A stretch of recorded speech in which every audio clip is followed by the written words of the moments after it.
আসসালামু আলাইকুম everyone. Bangladesh to Saudi Arabia ব্লগে আপনাদের সবাইকে স্বাগতম জানাচ্ছি। ঘড়িতে এই মুহূর্তে রাত 1টা AM। আমি আছি হযরত শাহজালাল আন্তর্জাতিক বিমানবন্দরে। এখানে ঢুকিয়ে আমি আমার লাগেজের র্যাপিং করে নিই। তারপর এগিয়ে যেতে থাকি সৌদি আরবিয়া এয়ারলাইন্সের কাউন্টারের দিকে। বাংলাদেশ থেকে সৌদিগামী যাত্রীর সংখ্যা বেশি থাকায় বোর্ডিং পাস নিতে অনেকটাই দেরি হয়। তারপর সেখান থেকে আমি ইমিগ্রেশনে এসে দাঁড়াই। এখানেও অনেকটা সময় অপেক্ষা করতে হয়, কারণ যাত্রীর সংখ্যা অনেক বেশি ছিল। তারপর ইমিগ্রেশন কমপ্লিট করার পরে এখানে যেটা চেকিং পরে সিকিউরিটি পারপাসে যে চেক করে, এই জায়গাটা আমার কাছে একটু বিরক্তি লাগে, কারণ এখানে জুতা, বেল্ট, তারপর হাতের ঘড়ি, আংটি সব কিছু খুলতে হয়। কিছু করার নেই, সিকিউরিটি পারপাস, তো এটা আমি কমপ্লিট করি। তো যাই হোক, তারপর আমি বিমানে উঠি। তো এটা হচ্ছে বিমানের ভিতরের পরিবেশ। তো সৌদি এয়ারলাইন্সের যে বিমানবালারা ব্যবহার ভালো ছিল আলহামদুলিল্লাহ। তো আমার সিটটা আসলে জানালার পাশে পড়ে নাই। তো যাই হোক, আমি যেখানে পড়ে সেখানে বসে পড়লাম। তারপর যে ফ্লাই করার জন্য প্রস্তুত হওয়ার আগে যে সিট বেল্ট লাগানোর কথা বলে পাইলট, তো সিট বেল্টটা লাগিয়ে নিলাম। তো এখন আছি আমি প্লেনের টয়লেটে।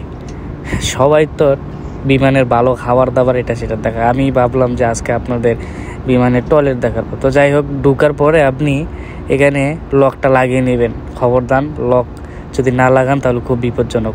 তো সেখানে একটা মিরর রয়েছে, তারপর পাশে রয়েছে একটা টিস্যু, এখান থেকে টিস্যু ইউজ করবেন। আর বেসিনের অবস্থা খুবই বাজে, কারণ এখানে হজগামী আমাদের নানা নানি দাদা দাদিরা রয়েছে, তারা আসলে প্রপারলি ইউজটা জানে না টয়লেটের। তো তারা এখানে পান চিবানো বাকি অংশটা এখানে ফেলে দেয়। তো পাশে রয়েছে হ্যান্ড ওয়াশ, তারপর নিচে দেখতে পাচ্ছেন টয়লেট যে কমোড, সে কমোডটা পাশে রয়েছে টিস্যু। আপনি আপনার প্রাকৃতিক মূল্যবান কাজ সেরে তারপর আপনি এইখানে যে পাশে যে পুশ বাটনটা রয়েছে, এই যে পুশ বাটনটা, এখানে একটা ক্লিক করবেন।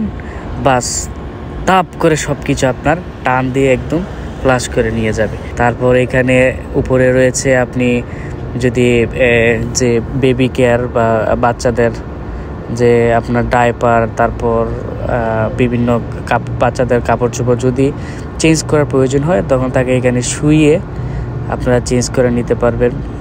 হ্যাঁ, এই যে দেখতে পাচ্ছেন। তো আবার এটা শেষ হলে উপরের দিকে করে লক করে লাগিয়ে নেওয়া যায়। তো এই হচ্ছে আপনার ওভারঅল ভিউ। তো এখানে দেখতে পাচ্ছেন যে রয়েছে কাপড় ঝুলানোর জন্য হ্যাঙ্গার রয়েছে। তো এখানে কোট থাকলে গায়ে এটা ঝুলিয়ে নিতে পারবেন। আর এখানে কতগুলো ড্রয়ার রয়েছে, এই ড্রয়ারের মধ্যে আপনারা এগুলো পেয়ে যাবেন। এই যে তারপর নিচে রয়েছে আরেকটা, এগুলো আপনারা তখন যখন টয়লেটে যাবেন এগুলো দেখে নেবেন। এগুলো আমি অত ডিটেলস দেখি নাই। তো এই ছিল আপনার টোটাল টয়লেটের ভিউটা। তো যাই হোক, ওখান থেকে আসার পর আমি আবার আমার সিটে বসে সিট বেল্ট লাগিয়ে নিলাম। তারপর কিছুক্ষণ পর খাবার চলে আসে। তো পেটে অনেক ক্ষুধা ছিল, তো ভাবলাম যে ভিডিও করার সময় নেই, আগে খেয়ে নিই, খাওয়ার পর তারপর ভিডিও করব। পরে খেয়ে দিয়ে দেখি যে অবশিষ্ট কিছুই নেই যে আপনাদের ভিডিও করে দেখাবো। পরে আর ভিডিও করতে পারলাম না। যাই হোক, পরে খেয়ে দিয়ে খাওয়া দাওয়া শেষ, সোনার বাংলাদেশ, তারপর ঘুমিয়ে পড়লাম। তো ঘুম থেকে উঠে দেখে যে আমি চলে এসেছি। হায় হায়। পরে বিমান থেকে বের হয়ে তারপর এয়ারপোর্টের ভিতর দিকে ঢুকলাম। King Abdul Aziz international airport, এটা জেদ্দাতে অবস্থিত। তো বেরিয়ে তারপর আমি এয়ারপোর্টের ইমিগ্রেশনের দিকে এগোতে থাকি। তো যাওয়ার পথে আশেপাশের ভিউগুলো একটা দেখছিলাম যে কেমন Jeddah King Abdul Aziz international এয়ারপোর্টটা দেখতে দেখতে যাচ্ছিলাম। ইমিগ্রেশনের দিকে যেতে যেতে একটা জিনিস লক্ষ্য করলাম যে আমাদের বিমানে তো অনেক বাংলাদেশি ছিল, এখানে উমরার যাত্রী ছিল, তারপর যারা প্রবাস থাকে সৌদি আরব তারাও ছিল। তো এখানে এয়ারপোর্টে কর্মরত অনেক বাংলাদেশি আমি লক্ষ্য করলাম। তারপরে ইমিগ্রেশন কমপ্লিট করে আমি আমার লাগেজের জন্য অপেক্ষা করি। লাগেজ পেতে একটু সময় লেগেছিল, বাট সব ঠিকঠাক ছিল। তারপর পাওয়ার পর আমি এয়ারপোর্ট থেকে বেরিয়ে আমি আমার গন্তব্যের দিকে এগোতে থাকি। এটি একটি অপরিকল্পিত ব্লগ ছিল, তারপর আপনারা ভালো ফিডব্যাক দিবেন আশা করি। তো ভালো থাকবেন সবাই, ধন্যবাদ।